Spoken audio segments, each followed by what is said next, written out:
Hi, I'm Melanie Deziel, and you're listening to A Shark's Perspective.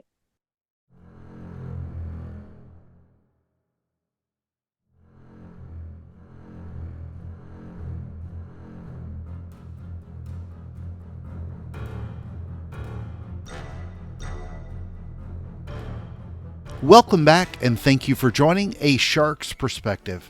I am Kenneth Kinney, but friends call me Shark. I'm a keynote speaker, a strategist, a shark diver, host of this show, and your chief shark officer. Your brand is on trial. Hope you knew that. Most people don't believe the claims brands make. Why should they? Trust is and should be earned, so why on earth should they believe anything you say behind that logo? Think about all the claims we make, hyperbole and all. Then what are you trying to prove to customers to help them believe something about you? If you want to earn a customer's trust, then exactly how do you prove it? And excited to welcome back all the way from episode 190, Melanie Deziel, who is the co-founder of the agency The Convoy, a keynote speaker, a former journalist and lifelong storyteller, and the author of Prove It, Exactly How Modern Marketers Earn Trust. And on this episode, we'll discuss Proving It, The Cynical Marketer, Bill Fries, C.W. McCall, and all types of convoys, co-authoring a book with Phil M. Jones, and how to say comparable and even Zapier, brands being on trial, trust is a differentiator, what is the world's strongest coffee, the different types of claims we make, convenience, comparability, commitment, connection, and competence, what Patagonia did, Kathy Reed and Melanie's mom's car, proving it internally and measuring it, campus newspapers, better airports, famous javelin throwers, and a lot more. So let's tune in to a leader of a convoy with a great big old shark rocking through the waters on this episode of A Shark's Perspective.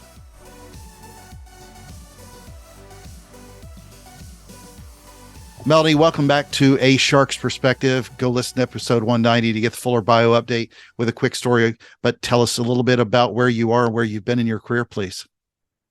Yeah, so I am a journalist turned marketer.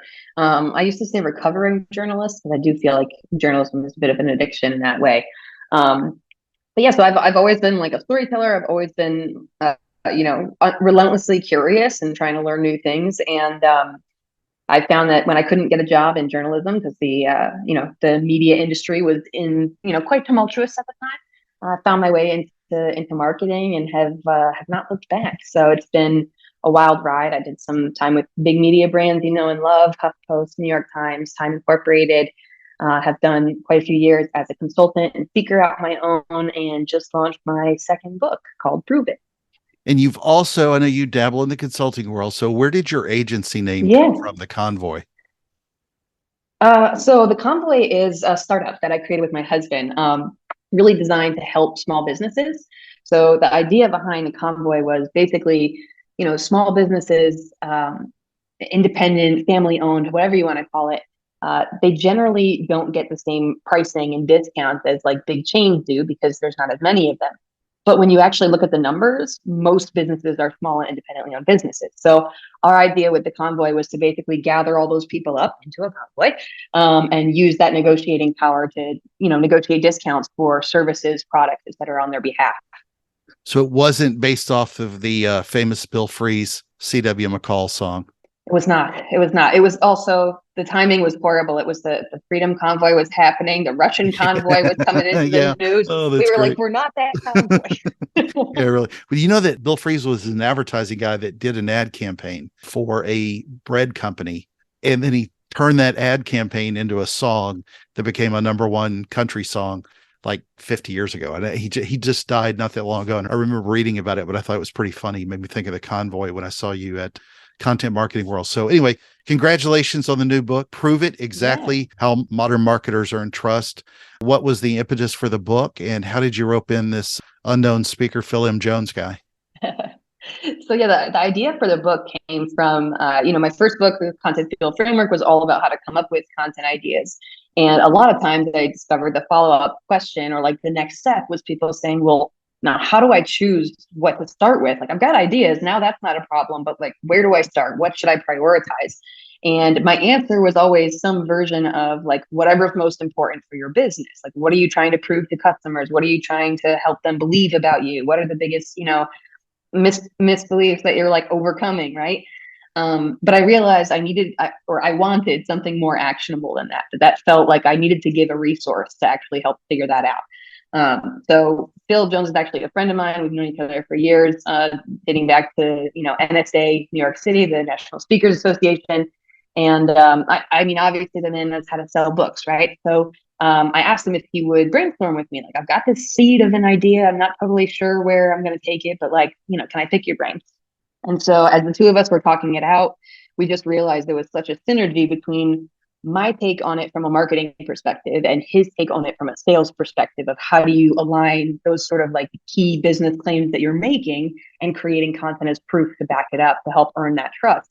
And just over the course of us brainstorming for an hour or two, it became clear like, okay, this is now a fully fledged idea and it's our idea. Like, we've come up with this together. And so it made sense. And it's always good to work with a friend. So I was like, yeah, by all means, let's do it. Well, writing a book, as I'm learning, is a slog. You've done it now twice, but what is writing the Yeah. second one? What is it like writing it with somebody else? I don't mean just your synergy with Phil, but it's got to be Yeah. Yeah. different co-authoring a book and sort of developing that synergy outside of the friendship. Yeah. So, it's interesting in a couple ways. First of all, I don't know if I would have said this if you asked me in the moment, but in retrospect, writing the second book was a lot easier and a lot less stressful than the first one because I knew I could do it. So purely from like a logistical standpoint, there was not this like, what if I can't do this? Like, I'm never going to finish. Like, I knew I could do it, even if it was rough the first go around. I knew it would get done. Um, the other thing is that it was actually really exciting to have a co-author because one of the challenges, at least that I found with writing a book, is it can be super isolating. You're so in depth with this project, but you haven't released it to the world yet. There's no one for you to share your excitement with. There's no one for you to sort of bounce ideas off of. So for me, it was awesome to be able to call him up when I'm working on one of my sections and be like, hey, I'm running through this example. Like, does this make sense? How should I position, to have someone who is as deeply invested in the written product as you are gives you, assuming you get along with them well, someone to kind of bounce ideas off of and grow with. The other thing is, yeah, like I said, we're friends, of course, but it's also, he's incredibly talented, and so to be able to kind of be one another's editor, to kind of improve and give feedback to each other throughout the process, it was like it created this sort of cycle of improvement where like things just kept getting better, they kept getting sharper because we were able to build on what the other was doing. So it was a really fun process. Yeah, it's amazing. If you've ever worked with a content editor before, having one that's a friend that can really challenge you, it makes it a much better process. Well, Melanie, I didn't Yeah. like the book. I loved it. It was Oh. easy to read and very to the point. As a cynical marketer, this is catnip to me. But well, let's talk a little bit about the trial. You say that brands are on trial. Your Honor, elaborate, if you will, on that legal argument, please, where you think brands are on trial today. Yeah, so it was fun. I did sprinkle a little bit. I'm not a lawyer, but I sprinkled a little bit of sort of legalese throughout because I think we can all kind of relate to some of those key themes based on watching like court shows and things, right? So the idea of us being on trial is, essentially consumers have shifted their mindset over the last few years, and they now default to distrust. They distrust things by default, and so in order to cross that barrier, in order to sort of prove that we're untrustworthy until proven trustworthy, essentially, versus innocent until proven guilty, we've got to provide the evidence. Like, we're the ones, the onus is on us to say, okay, I know you don't trust anyone, here's why you should trust me, because they won't if not given the evidence. So it's really kind of a mindset shift in thinking about the marketing claims that you're making and saying, okay, well, I could just say that, but how can I prove it? How can I take it a step further and provide evidence of that, so that when I know this person is going to come at this with distrust, they're going to read this through the lens of distrust, they're going to watch this video with distrust on their mind. How do we overcome that by providing enough evidence for them to feel comfortable trusting us? So it is, I like to think we're on trial, but I think it's also an incredible opportunity, to be able to differentiate yourself in that way. If you're working in an environment where nobody is trusted, then like, what an opportunity to be able to set yourself apart. Yeah. Permission to read a passage from the book. Yeah.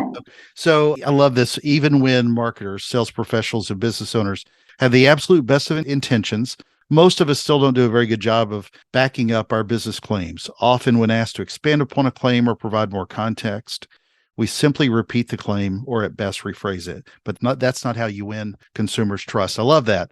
If you will, let us know in your mind, how does trust work? And moreover, what do you believe the expectations are today of customers and consumers? So what's interesting is that I think we actually have the ability to set those expectations. I think that the challenge is that we have set those expectations too high for the amount of evidence that we're producing, right? So it's kind of, those two ideas are really, really tightly related, is that if we want to earn trust, not only do we have to fulfill the promises that we're making, that's sort of like table stakes. We're not going to go into deceptive business practices here, but you also need to prove that you are doing so. So It's a very nebulous you know, bar, you know? it is, yeah. But I think, there is no like, you need 6 blog posts and that constitutes, proof, or that constitutes evidence, right? Or like, you've officially provided 3 trustworthy things, and so like now your trust score goes up. It's not quite that objective, which can feel overwhelming. But I think the idea is it's more about intention and awareness. It's like, if you go into your marketing, you go into your sales, your messaging, your positioning with the understanding that your audience does not trust you, it changes the way you think about things. You can't just make outlandish claims. You can't just get carried away in your copy and start throwing adjectives to describe yourself in there, because in the back of your mind, I've got to be able to back this up. I've got to be able to provide proof. I think it puts us in a position where we're making more realistic claims, we're making more accurate claims, and we're also making it easier to be trusted because we're putting it all out there. When I saw you last present, you gave several examples about claims. One of them was Death Wish Coffee. And it was, I can't remember if it was mentioned in the book as well, but I remember you mentioning on stage, advertised on their packaging was the world's strongest coffee. Obviously, could be some hyperbole here, but how would you have them say it? Does the consumer really need to believe or not believe that this is the world's strongest coffee? So that's a really good point. Is that, some claims, I guess, are theoretically not meant to be believed, right? Sometimes they're just, they're just silly, or they're, this is what I would call like a subjective claim, right? Because as far as I know, and I could be wrong, I don't know that there is an objective measure of coffee strength, like a parts per million calculation of some kind. Is it like, you know what I mean? I don't know. I don't know that. But most consumers don't, I think. Even if they had come at us and said it's, 6.7 caffeine particles per million, we'd be like, I don't know what that means. Like, I don't know why you're telling me this. So I think in the case of some of those claims, particularly like massive claims or really subjective claims, the best way to back something like that up is with corroboration, is to have other people say it. Because, if you tell me it's the world's strongest coffee, like anybody could say that. But if you've got testimonials from people saying, when a nurse who works, 48-hour shifts saying, when I can't stay awake, nothing else helps me like this. This is the strongest thing I've ever tried. This is the only thing I trust for, staying awake, whatever it is. You suddenly start to say, okay, well, I now care less about the fact whether it's the strongest, but I know that it's strong. And that's actually what I'm looking for. One of the things that's really interesting is that for most of us and for most purchase decisions, we're not generally looking for the actual best of anything. Like, do you have the best mechanic in the world or the best plumber in the world? Do you buy the best t-shirts in the world? Like, that's not the barometer that we use for buying most things. So there's other things that are being considered that we probably need to put more proof behind. How effective it works, how convenient it is to access, things like that. Agreed. So we're going to talk about the claims, and you and the kind of think of it as the David Horsegger school of explanation of this. I'll have them all in C's. So we're going to dive into convenience, comparability, commitment, connection, and competence.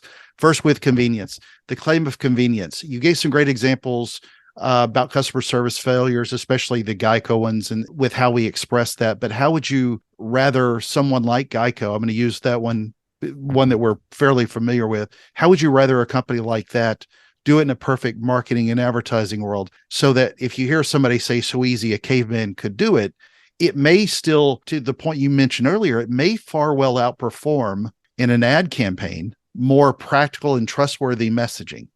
And sometimes that's a harder argument internally with somebody who's demanding, hey, we need these more leads, more sales, whatever, to argue with. I'm with you on the trust all the way, but it's sometimes it's also arguing it internally. And again, it was a campaign that we're all familiar with.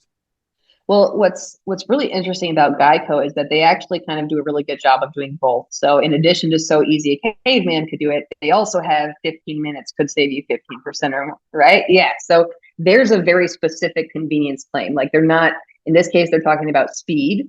So, it's not going to take you a long time and it's got decent enough output that it's worth that little time you're spending. So that's a much more I do specific want and to call them also and start a clock, though. see, that's the exact kind of proof that I'm talking about, right? Because you're not sure, but if you were to say, look, we've got a 15-minute YouTube video that shows not only did they Yeah. finish getting their quote, but they had time to make a pot of coffee. You know what I mean? That's where, as silly as it may sound, something like that can go a long way towards showing that like it is actually as easy as it seems. I think in the case again of like So Easy a Caveman could do it. We don't have any cavemen to, there's no objective caveman intelligence score that we can apply to measure that type of claim. But I think the real promise there when you hear So Easy a Caveman could do it is easy, right? Like my expectation is that it's not complicated. And so being able to prove that, showing a very simple interface is one way to say, oh, that's easy. I can see immediately how to navigate that. Or, listing, this is the only 5 things you'll need to fill in. Like, oh, I don't have to gather a bunch of paperwork. That is easy, right? So just being able to add more detail to it and provide that evidence, I think goes a long way. So for comparability, how do we go about proving that? I love the what to do now section, which talked about collaborating with someone else to produce an us versus them comparison. And that made me laugh because it again reminds me of how interesting it is to what others say that can be filled with more hyperbole than what we can ever say as the brand itself. And that makes it completely okay in a weird way. Yeah, exactly. So comparability, or Phil says comparability. There's some debate here. I say comparability, but they're both the same, right? Is really kind of some sort of claim that stacks you up against someone or something else. So oftentimes, if it's like the best, the fastest, faster than any other option, easier, quicker to install, whatever it is, it's in comparison to something. And typically, one of the best ways to prove out a comparability claim is actually with demonstration. And the best examples of this is like every infomercial you've ever seen. They demonstrate how their product performs versus the next leading competitor, right? They got the 2 shirts with ketchup and grass stains and whatever, a red wine. They dunk them in the stuff and they come up and you see one got clean and one didn't. Like you saw it with your own eyes. This is how we compare.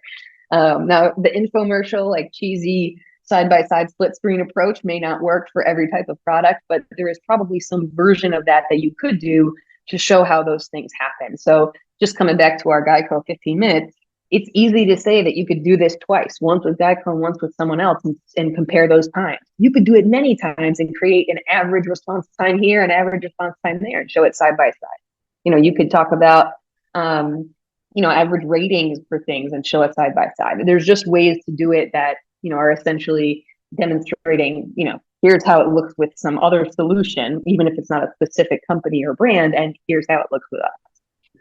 Bill does call French fries chips, so it's comparability. So as long as he calls it chips, I got to call it comparability. Commitment. When you spoke about commitment, you cited how people, especially young people, want to buy from companies that have a commitment to values. And that promise, if you will, can be defined in a lot of different ways by a lot of different audiences. How should we go about proving that? So the biggest thing, I think commitment claims have the biggest opportunity for backlash if they're not done appropriately, Absolutely. right? Because if you say something works and it doesn't, like we all have those brand experiences, you get a refund or you try something else, right? If you are making a purchase because you believe that your money is going towards something that you see as part of your identity, and then you find out that it went toward not that, or worst case, like the opposite, that shakes you to your core because you're like, now I have done something that goes against my identity, right? So it's a very careful balance with commitment claims. Usually this connects with like corporate social responsibility or charitable giving or some other element of the business, but commitment to a value like sustainability, like LGBTQ rights or, pay Life equality, lives matter, whatever. Exactly, right? So any sort of value, belief, a cause that you're really committed to, people need to see that play out in order to believe it. Because again, remember, not they want to buy according to their values, but they also distrust. So you saying I'm supporting this that's not enough to push them over the line to actually buy. So that's where we need to bring that proof in. And that could be through case studies, showing if you have a commitment to sustainability, like, do a case study and show how much water is saved with your process, or, go back to the comparability and show how, the two processes are different and the outcomes there, how they differ. It's really about finding a way to bring the receipts and show that commitment is actually happening behind the scenes. And behind the scenes content is sometimes the best stuff, the best way that you can show that kind of thing, to say like, look, a company who does this, and I can't remember the name of the company off the top of my head. So if you remember, that would be awesome. There is a company in the marketing space, it might be Buffer, that actually has all of their salaries publicly listed because they're so committed to. Yeah. Is it Buffer or HubSpot? It's one of those social tech companies. But they actually have all their salaries of all employees are publicly available because their commitment to pay transparency and pay equality is like, we are so sure and so clear on this commitment that we don't mind showing all the data because we know we're not going to be found in a lie. We're acting this out day to day. So you don't necessarily have to go to that length, but that kind of thing, just showing that like it's not just lip service. There's actions to back this up.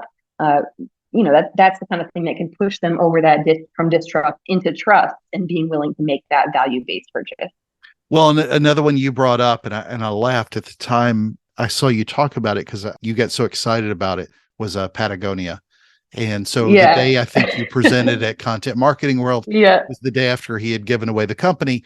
What I thought would be interesting, obviously, though, because it got everybody elated with how he was really leaning into commitment. But at the same time, as a journalist, if you dove a little bit deeper, you could find where he gave it as a trust, and it also saved him from nearly $1 billion in taxes, and he still gets to keep control. I wish everybody go a little bit deeper on that, but I thought it was great.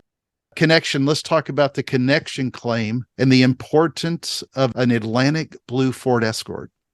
So the story with the Ford Escort, connection, just to clear it up. So commitment is really a one directional thing. I'm committed to that cause, that thing over there.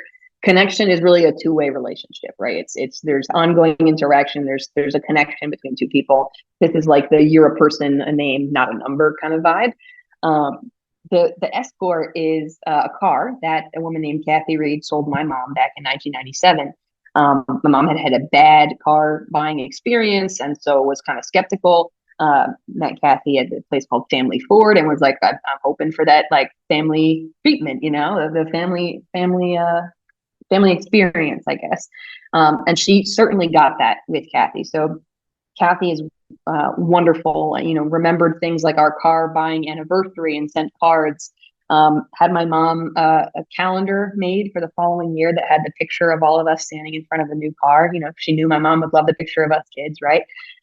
Stayed in touch, congratulated us on milestones, and was consistently there for us in ways that seem unreasonable, like that you wouldn't expect from a first-time buyer because of that connection. So, has come in like helped us through via text message, has come in last minute and helped us with things, getting us loaner cars when we had an emergency. My favorite example of her like going above and beyond like that, just because of the relationship we had. My mom so I was supposed to drive my mom's car down at the time from Connecticut to DC for an internship. And like the night before, the car died. Like my car died. And so we were in need of like another option. So basically, Kathy hooked us up, managed to get us a car, get it all figured out quickly. And while we were buying this new car, she had the old car detailed so that when I got the old car, I would have this like new car feeling in an old car. Now, she wasn't getting commission on that old car. She sold it to us years ago. She had literally no reason to care at all about that car, right? But she was treating us like family. Like, if this were my kid getting a car, I'd want them to have that new car feeling instead of being sad that their car just died in a Dunkin' Donuts drive-through. So, she really made that difference. And I think we can trace like 20 plus cars that have been purchased from Kathy because she maintains that relationship, because she continues to, treat us like family and know about different family milestones. And now I wrote about Kathy in a book, so hopefully even more good things come her way. Does Kathy continue to sell cars? She sells them Yeah. today. Yep. So is she? Still does. What I Same find place. is fascinating. I love that story because it made me think about my own first car and just you know back before we just automated the poop out of Melanie bought a car, so let's just send her 1,000 coupons for a new car a year from now. And Yep. it's just a lot Yep. of the digital marketing automation has destroyed connection in a way that I love hearing somebody that did it that way then is still doing it that way now.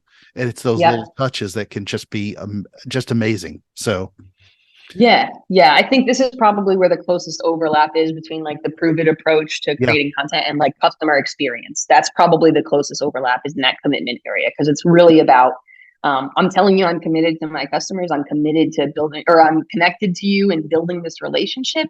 Like you've got to show that. That's something that needs to be told because you never would have heard about Kathy if I didn't have this wonderful connection and this ability to share that experience as proof of that connection that she provides. well, so last but not least is competence. The competence claim discussion was great. You brought up how you even got pitched by somebody, I think, about your book and getting promoted. It was one of the things that people have to do more quickly, even today, with so many choices, whatever product or service, whoever it is selling us. How do we go about proving competence? So competence is, it's funny because it's the last one that I talk about in the book, which some people are like, isn't that like, shouldn't that be the first one? But the reality is it's last because everyone makes competence claims, right? That's not probably where you'll differentiate yourself. It's just sort of table stakes. It really is. But yeah, competence claims are anything that has to do with like, I deliver the results that I say I'm going to deliver, that I have experience, that there's some legacy involved. Like you can trust that we do what we say we're going to do. Um, and these kind of claims, you can do a lot of things to show your competence. And I think in truth, a lot of the other stuff that you'll be doing, proving some of those other claims kind of demonstrates your competence just by virtue of doing them, right? If I'm showing you the results we create in comparison to someone else, then hopefully that shows how competent we are. So there's a lot of overlap. But when it comes to competence, case studies and examples from the stories from the past are going to be one of your most powerful things to do. So, I mean, even again, finding overlap, my Kathy's ability to sell a car is not probably in question after hearing that story. Even though that's a story about our relationship and the connection we have, it demonstrates her confidence just by virtue of the story existing. So you'll probably find that a lot of your other content has your confidence sprinkled into it. But this is a time where you really want to focus on success stories and results that you've driven and how you can share those results in a way that isn't coming just from you. Great job of talking about what trust is and how to prove it. But I'm just curious with convenience, comparability, commitment, connection, and competence. Any of those resonate more strongly for you as you looked at it in your journalistic approach? It's really interesting because for different industries, different ones kind of seem to pop or be more important for different types of purchases or like, if I'm buying like snack bags to send snacks to school with my kid, I'm not super worried about their commitment to most things unless I'm trying to find a more sustainable option. I don't really want to have a personal relationship with Glad or Ziploc, to buy these things. So I'm looking for convenience and confidence. Like, is the bag going to stay together? Is it cheap? And does it come in the size that I need? So you'll find that as you look at, examine like your business, your services, there will probably be some that are most relevant depending on what matters to your customers most. What objections you hear commonly is another clue. But yeah, I think that they all have a place, but I think the degree to which you emphasize them or like put them forward of some of the others is just going to depend really on like the whole buying experience and the customer mindset for that particular product or industry. So I always kind of like to ask people, where do you want people to start? But I was thinking about this, there's proving it to your audience, your buying audience, but what advice would you give to someone inside a company, whether they're the CEO, CMO, or just a lonely marketer in the back corner, as to how to go about proving this, the higher ups, if you will, that this should be done? They're going to be looking for proof that this works and really how to measure it. So it's funny you mentioned proof because that was going to be my exact recommendation. So you can use this exact framework to prove it out to your higher ups that it's worth doing. So find stories that are case studies that, you can point to as success stories, folks who are out there creating this type of content and doing it, hopefully in your industry, but if not, at least for a similar type of customer. You also want to bring data if you can, right? So bring evidence that this stuff works. If you need an example, the Edelman Annual Trust Barometer just came out and has a stat, just like I mentioned, 59% of consumers default to distrust. And it literally says until they're provided evidence. So like it's right there. There's plenty of proof that backs up that providing proof is going to help you build that trust with your customers, deepen that relationship, and hopefully differentiate yourself. Of all the brands that you looked at, which one stands out to you as the best resonator of the things you're talking about in this book? Who proves it to Melanie the best? This is a tough one because I looked at a lot of different brands and case studies for this kind of thing. I think Zapier, I never know how to pronounce it. Is a really good example. Yeah, Let me right. call Phil real quick. See if it's. I'm sure there's multiple options, Yeah. but they're a company that does integrations, and so they're really selling convenience. And they have such an amazing content library on their site that they've got thousands of products that they integrate and services that they integrate with, and there's content about every single one of tutorials, educational content on how to set it up so you can see how easy it is. Case studies of people who are using their product to integrate all kinds of really cool things and save so much time. It's hard to find folks who provide that much evidence around convenience. We often see, in-depth stuff with regards to some of the others, but that much, there's just like a commitment to content there that I have to respect.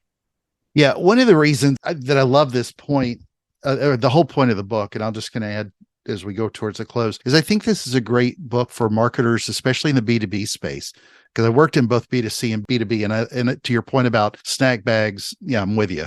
A lot of times this whole discussion about proving it, not only is proving it to the internal team, and Zapier, now I'm trying to remember which version I say, has done a good job of it, but it's also, I think, really proving it to the procurement department in large companies where you've got these decision makers who have multiple touch points. And so the more evidence you can gather for the jury, go back to the legal point, it makes a really big differentiator in your decision-making process. So Melanie, last time I asked you when we went to the close, what your favorite kind of shark was. And of course you were completely well-versed and you talked about 20 or 30 of your favorites, just kidding. But then it came down to baby shark because of your daughter. So this time I'll ask you with a question that you're probably a little more familiar with, I hope.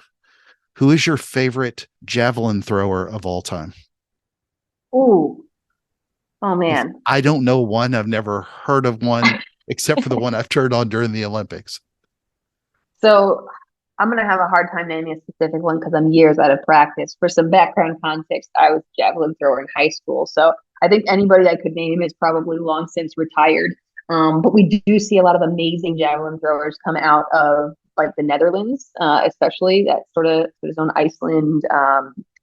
So a lot of something's daughter is probably a last name that is a good indication you're looking at a killer javelin thrower if you're looking at a line. What was your favorite sport other than javelin and track and field? Did you do all the? I did discus as well. I was decent at discus, but I'm not a shot put person. Yeah. I'm not built for shot put. Well, Melanie, it's again that special time of the show. Are you ready for the 5 most interesting and important questions that you're going to be asked today? Yeah. All right. Number 1, University of Connecticut or Syracuse University? This is a tough one, but literally the motto for UConn is students today, Huskies forever. So I'm going to have to go with that. All right. Number 2, you're at Nora Cafe in Raleigh, which you mentioned in the book. You request a hot coffee or a cold brew? Ooh, hot coffee. Yeah. But you're decaf, aren't you? I am. I don't understand that. The backstory is I love coffee. I love the ritual of it, the smell, the taste, but the caffeine is, I could do without some of the side effects there. So I allow myself to indulge in the ritual and all that, but, hopefully without my heart exploding. Well, I'm Death Wish. I'll just take the bean right off the tree and put it in my mouth. So, yeah. All right. Number 3, what is a more trustworthy source to its audience? It's a good journalist question. UConn student newspaper where you worked, the Daily Campus, or the New York Times? Oh, Well, the New York Times has a hell of a lot more resources, so I'd have to imagine that they I'm do a saying little bit more due trustworthy. diligence. Yeah, Agreed. probably have more resources behind them. A little more biased though, I would imagine, there because there's not like a lot of politics, I would imagine, going on at the daily campus. You'd be surprised the amount of drama That's that true. happens on a student campus. We got student government going on. We got clubs. There's funding problem. Oh, it's a whole thing. Oh yeah, the Democrats, the Republicans beating each other up on campus. All right, number 4. Now that you've moved, that's a good question. Down to the I guess you're in the South now. So any of the Mm-hmm. 3 New York airports that you would have traveled out of before, JFK, Newark, or LaGuardia, or the Raleigh Durham airport that you use today, which is in and out in 10 minutes? So this is a really tough question. RDU is more convenient just because there's fewer people there. But because it's a smaller airport, Connection. they don't have as many of, yeah, you almost always have to go for a layover and they don't have as many of the amenities. So like you can't use Clear to get through. They don't have Clear to get through security. Not as many coffee options inside. But RDU is home base now. So Well, if you're going to heaven or hell, you got to make a connection out of Atlanta. That's the old saying. yeah, we get a lot of DC connections Oh too. yeah. All right. So Yeah. number 5, I asked you once before, biscuits or cornbread. So I got to ask you a different question now that we're getting closer to the season. Number 5, and the most important question that you're going to be asked today, is turkey or ham? Well, turkey. I don't eat pork, so turkey definitely. But Okay. also, I mean, Thanksgiving's the best. True. All right. So Melody, where can people find out more about you, learn about the book, what you're doing, and more? So if you head over to storyfuel.co, so storyfuel.co, that's my home base. So you'll find info about the books, about, having me speak, working with me, all my social links, whatever you need over there. Lots of resources for marketers and storytellers too. Melody, thank you for coming back and being with us today on A Shark's Perspective. Yeah, thanks for letting me share my story.